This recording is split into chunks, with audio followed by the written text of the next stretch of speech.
ഒരു സാധാരണ single phase transformer എന്ന് പറയുമ്പോൾ അത് വളരെ സിമ്പിൾ ആയിട്ടുള്ള ഒരു ഡിവൈസ് ആണ്. അതിലൊരു പ്രൈമറി കോയിൽ, ഒരു സെക്കൻഡറി കോയിൽ, പിന്നെ ഒരു ഷെയ്ഡ് മാഗ്നറ്റിക് കോറുമാണ് ഉണ്ടായിരിക്കുക. എന്നാൽ ഒരു ഇൻഡസ്ട്രിയൽ ട്രാൻസ്ഫോമറിനകത്ത് നോക്കുകയാണെങ്കിൽ അത് വളരെ കോംപ്ലക്സ് ആയ ഒരു ആർക്കിടെക്ചർ ആയിരിക്കും. അവിടെ നമുക്ക് 3 ഡിസ്റ്റിങ്ക്ട് ഫേസസും അതിന് കറസ്പോണ്ടിങ് ആയിട്ടുള്ള 6 പ്രൈമറി 6 സെക്കൻഡറി ടെർമിനൽസും കാണാം. സിംഗിൾ ഫേസ് സിസ്റ്റത്തിൽ ഇല്ലാത്ത പല പുതിയ വേരിയബിൾസും നമ്മൾ 3 ഫേസ് പവറിലേക്ക് മാറുമ്പോൾ വരുന്നു. ലൈൻ തമ്മിലുള്ള എക്സാക്ട് ഫേസ് ഡിസ്പ്ലേസ്മെന്റ് എഞ്ചിനീയേഴ്സ് കറക്റ്റായി അക്കൗണ്ട് ചെയ്യണം. അതുപോലെ കോറിന്റെ ഉള്ളിൽ നാച്ചുറലി ജനറേറ്റ് ചെയ്യുന്ന തേർഡ് ഹാർമോണിക്സ് മാഗ്നറ്റിക് ഫ്ലക്സും മാനേജ് ചെയ്യുകയും വേണം. ഈ വേരിയബിൾ കൺട്രോൾ ചെയ്യാൻ primary and secondary winding topologies, പ്രത്യേകിച്ചും സ്റ്റാർ ആൻഡ് ഡെൽറ്റ കോൺഫിഗറേഷനെ പറ്റി നല്ലോണം അറിയണം. ഈ ടെർമിനൽസ് എങ്ങനെയാണ് വയർ ചെയ്യുന്നത് അതിന്റെ ബേസ് ചെയ്തായിരിക്കും ഫുൾ സിസ്റ്റത്തിന്റെ ഫേസ് ഷിഫ്റ്റും ഹാർമോണിക് ബിഹേവിയറും ഡിസൈഡ് ചെയ്യുക. ഇത് വളരെ ഇമ്പോർട്ടൻ്റ് ആണ്, കാരണം പവർ ഗ്രിഡ് വർക്ക് ചെയ്യുന്നത് സ്ട്രിക്റ്റ് സിങ്ക്രണൈസേഷനിലാണ്. ഈ ഫിസിക്കൽ എൻക്ലോഷറിന്റെ ഉള്ളിൽ നടക്കുന്ന ഒരു ചെറിയ ഇലക്ട്രിക്കൽ മിസ്അലൈൻമെന്റ് പോലും പിന്നീട് ഗ്രിഡിൽ വളരെ വലിയ കാസ്കേഡിംഗ് ഫെയിലിയേഴ്സിന് കാരണമായേക്കാം.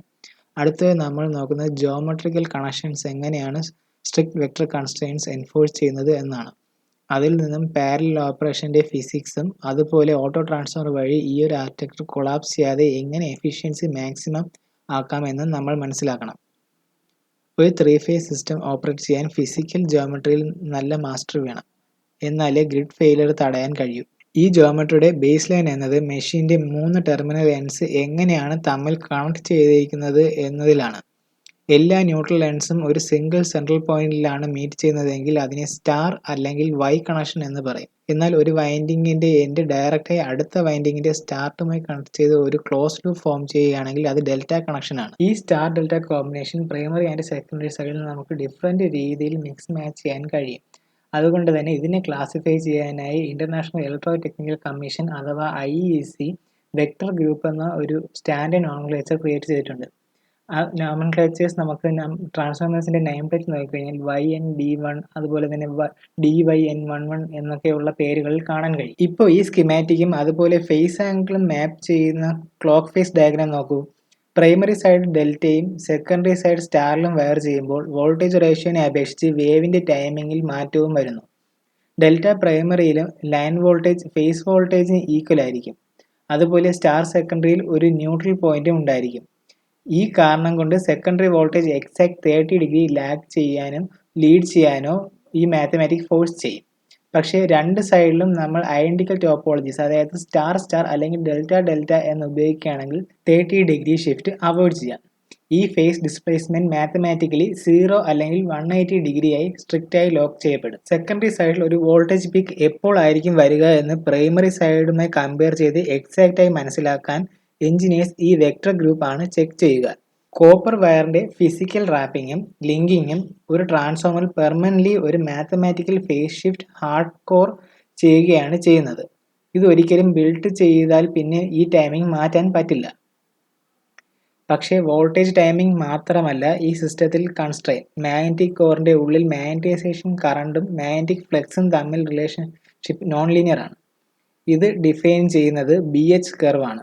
കോയിൽ ഒരു perfectly clean sinusoidal magnetic flux maintain ചെയ്യാൻ system heavily distorted magnetic current pull ചെയ്യേണ്ടി വരും. ഇതിനായി നമുക്ക് പ്രത്യേകിച്ച് തേർഡ് ഹാർമോണിക് കറണ്ട് ആവശ്യമായി വരും. ഇതിന്റെ ഫ്രീക്വൻസി നോർമൽ ബേസ് ലൈനായ 50 or 60 ഹെർട്സിനേക്കാളും 3 മടങ്ങായിരിക്കും. ഒരു അൺഗ്രൗണ്ടഡ് സ്റ്റാർ സ്റ്റാർ കണക്ഷനിൽ ന്യൂട്രൽ പോയിന്റ് ഫ്ലോട്ട് ചെയ്യുകയാണ് ചെയ്യുക. മീനിങ് ഇതിൽ സീറോ സീക്വൻസ് തേർഡ് ഹാർമോണിക് കറണ്ടിന് റിട്ടേൺ ചെയ്യാനുള്ള ഫിസിക്കൽ പാത്ത് ഇല്ല. അതുകൊണ്ട് അവിടെ ഒരു ഡെഡ് എൻഡായി അത് ബ്ലോക്ക് ചെയ്യപ്പെടും. ഈ ഹാർമോണിക് കറണ്ട് ഇല്ലെങ്കിൽ കോറിന്റെ ഉള്ളിൽ മാഗ്നറ്റിക് ഫ്ലക്സ് ഡിസ്റ്റോർട്ട് ആവും. ഇത് സെക്കൻഡറി വോൾട്ടേജ് ഹെവിലി റാപ്പ് ചെയ്യാൻ കാരണമാകുന്നു.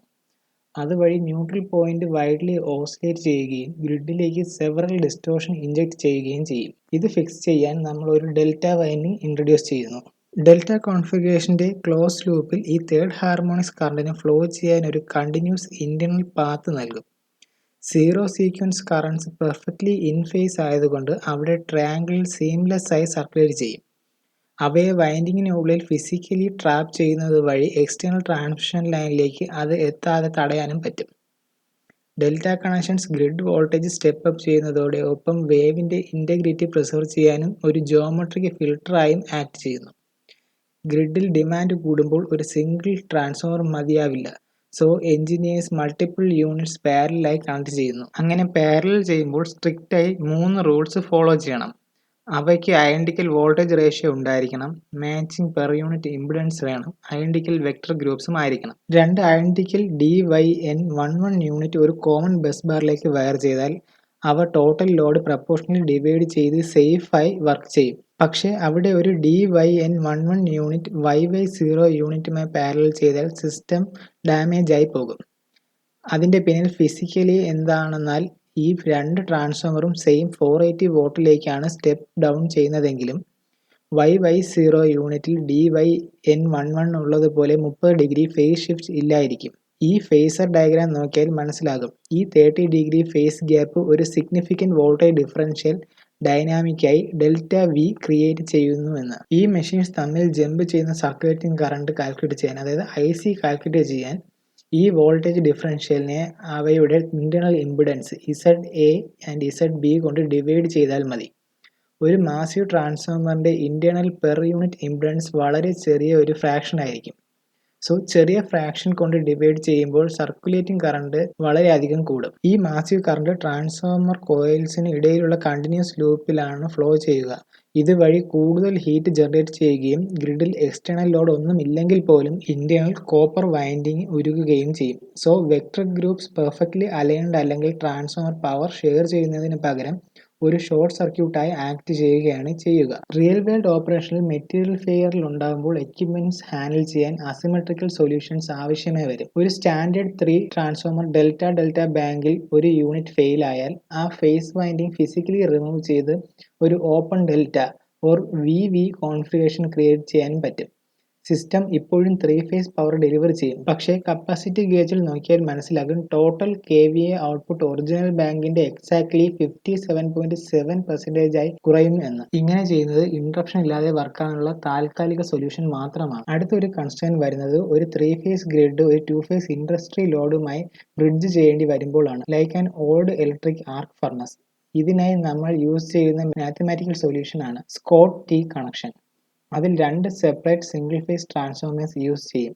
Main transformer and teaser transformer. Main transformer exact 50% മാർക്കിൽ സെന്റർ ടാപ്ഡ് ആയിരിക്കും.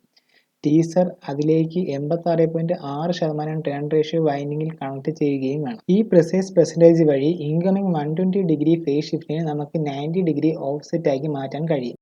സിമെട്രിക് ലേഔട്ട് ബ്രേക്ക് ചെയ്യുന്നത് വഴി ഓവറോൾ കപ്പാസിറ്റി ട്രേഡ് ഓഫ് ചെയ്താലും several material shortage and strict phase conversion barrier മറികടക്കാൻ കഴിയും. ഇത്ര നേരം പറഞ്ഞ മോഡൽസിൽ പ്രൈമറി ആൻഡ് സെക്കൻഡറി സർക്യൂട്ട്സ് തമ്മിൽ ഗാൽവനിക് ഐസൊലേഷൻ ഉണ്ടായിരുന്നു. അതായത് അവ തമ്മിൽ ഫിസിക്കലി ടച്ച് ചെയ്യുന്നില്ല. മാഗ്നറ്റിക് കോർ വഴി മാത്രമാണ് എനർജി ട്രാൻസ്ഫർ. എന്നാൽ ഓട്ടോ ട്രാൻസ്ഫോമർ ഒപ്റ്റിമൈസേഷനിൽ ഗാൽവനിക് ഐസൊലേഷൻ ഒഴിവാക്കുന്നു. 2 സർക്യൂട്ടും ഒരു സിംഗിൾ കണ്ടിന്യൂസ് കോപ്പർ കോയിലായി ടാപ്പ് പോയിന്റ് വഴി മെർജ് ചെയ്യുകയാണ് ചെയ്യുക. ഇത് പവർ ഫ്ലോ ചെയ്യുന്ന രീതി തന്നെ മാറ്റുന്നു. അതായത് എനർജി കോർ വഴി ഇൻഡക്ഷൻ ആയിട്ട് കോപ്പർ വഴി ഡയറക്റ്റ് കണ്ടക്ഷൻ ആയിട്ടും ഫ്ലോ ചെയ്യും. ഈ വെയിറ്റ് സേവിംഗ് ഇക്വേഷനിൽ ടേൺ റേഷ്യോ മാത്തമാറ്റിക്കലി പ്രൂവ് ചെയ്യുന്നത് പ്രൈമറി ആൻഡ് സെക്കൻഡറി വോൾട്ടേജസ് തമ്മിൽ എത്ര ക്ലോസ് ആണോ അത്ര കുറവ് കോപ്പർ മാത്രമേ ഓട്ടോ ട്രാൻസ്ഫോമർ ബിൽഡ് ചെയ്യാൻ വേണ്ടി വരൂ എന്നാണ്.